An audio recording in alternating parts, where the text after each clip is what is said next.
Sa isang syudad, may babaeng naninirahan doon na nagngangalang Chloe. Siya ay isang babae na hindi kumakain ng kaanumang gulay o prutas. So isang araw, napag-isipan ng kanyang mga magulang na bumisita.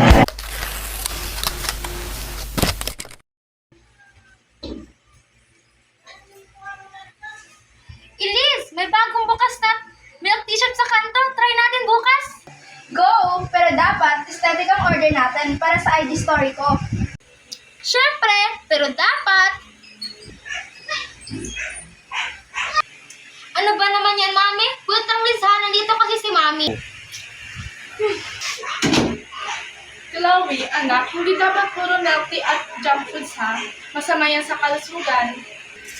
Mami, okay lang yan.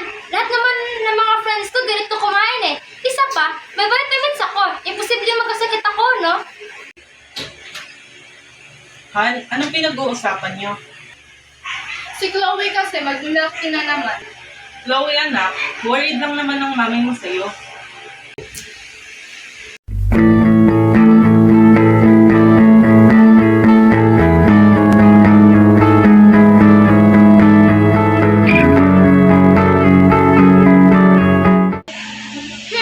Saan kayo dito sa dalawang mas bagay sa akin? Ito na lang? Hello, Liz! Nasaan ka na? Papunta pa lang ako. Antayin mo nila ako doon. Ah, sige. Hintayin na lang kita maya sa milk tea shop, ha?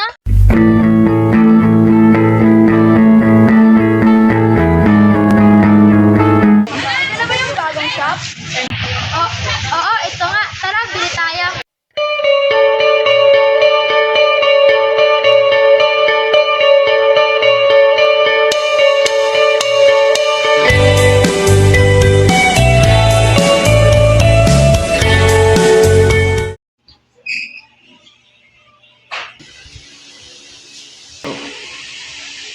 Where have you been? Bakit late ka naman nakauwi?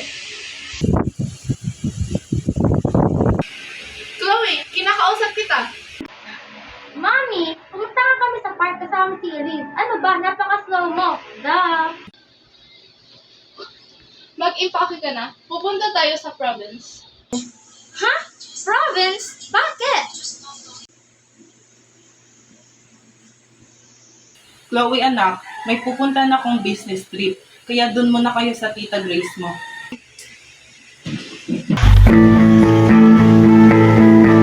Trader. Anak, andyan na ba lahat ng gamit mo? Hi, opo. Tara na.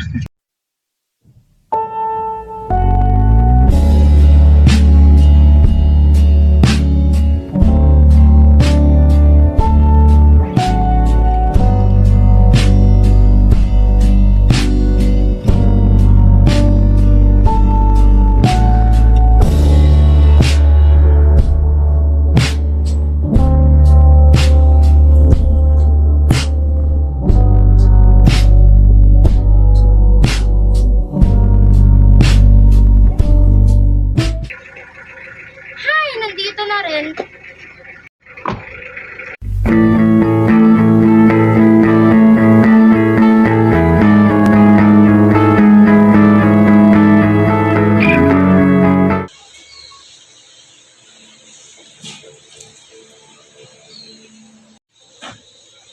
Oh, andito na pala kayo. Pasok kayo. Pasok pa kayo.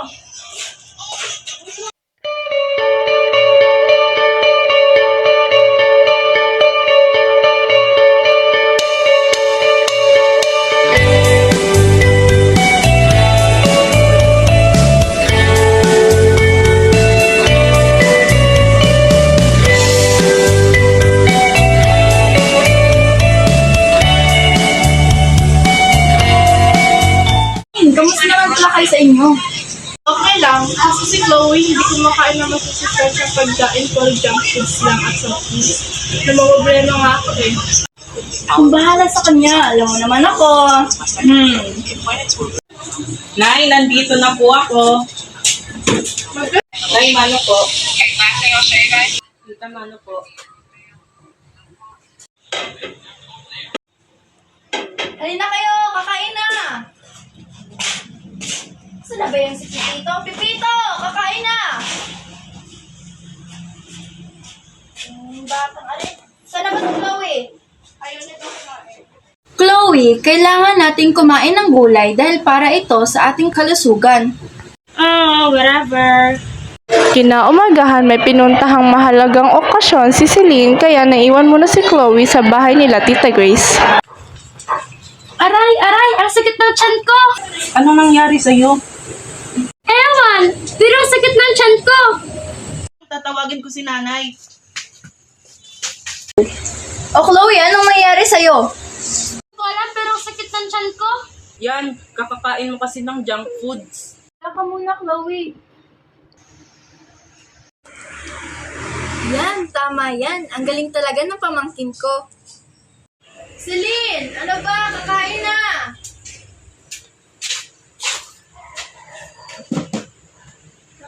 Aba, kumakain ka ng gulay Alam mo ba, Mami, sinakitan ako ng tiyan kahapon. I think kakakain ko to ng junk food. Pero ngayon, kumakain ako ng gulay para hindi na yun maulit. Mabuti naman natutunan mo ng kumain ng masusustansyang pagkain. Sigurado ako matutuwa nito daddy mo. Ang pagkain ng gulay at prutas ay mahalaga upang mapanatili ang malusog na katawan at malakas na resistensya laban sa sakit. Taglay nito ang mga bitamina, mineral at fiber na tumutulong sa maayos na pagtunaw, magandang balat at tamang timbang. At dito magtatapos ang aming kwento. Sa kung ano lamang ang kaya ko.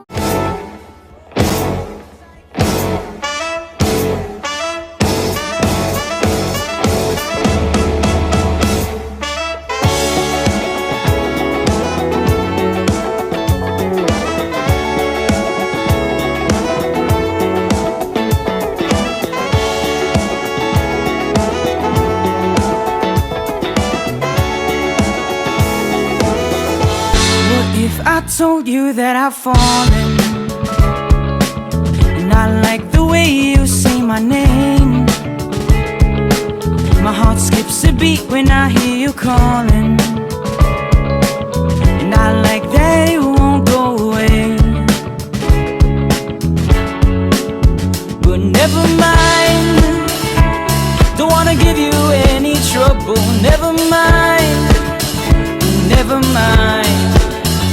I'm okay with being by your side for as long as I can hide. What if I told you that I've fallen?